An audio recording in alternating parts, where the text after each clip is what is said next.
नेकपा एमालेका भीमप्रसाद आचार्यले नेपाली काङ्ग्रेसका सीताराम महतोलाई हराएको सुनसरी 2 हो। आज हामी सुनसरी 2 को बारेमा कुरा गर्न गइरहेका छौँ। सुनसरी क्षेत्र नम्बर 2 भन्नाले इटहरी उपमहानगरपालिकाका वडाहरू, इनरुवा नगरपालिकाका केही वडाहरू, यसै गरी रामधुनी नगरपालिकाका केही वडाहरू, देवानगञ्ज गाउँपालिका, यसै गरी हरिनगर गाउँपालिकाको वडा नम्बर 3 यस सुनसरी क्षेत्र नम्बर 2 अन्तर्गत पर्दछन्। यस क्षेत्रमा कुल 1,58,910 मतदाता रहेका छन् भने यस पटक नेपाली काङ्ग्रेसले राजीव कोइराला, नेकपा एमाले सुजन लामा, नेपाली कम्युनिस्ट पार्टीले रामकुमारी चौधरी, यसै गरी रासोपाले लालविक्रम थापा, राप्रपाले दिनेश कुमार बस्नेत, त्यसै गरी श्रम संस्कृति पार्टीले चेतन राई जस्ता 28 उम्मेदवार यस क्षेत्रबाट उठाएका छन्।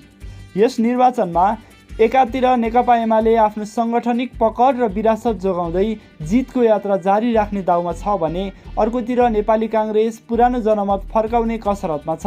रासोपा र अन्य शक्तिहरू सहरी युवा मतदाता र फेरिएको राजनीतिक चेतनाको फाइदा उठाउँदै नयाँ इतिहास रच्ने तयारीमा रहेकाले यहाँको त्रिपक्षीय भिडन्त निकै कडा र रोचक हुने देखिएको छ।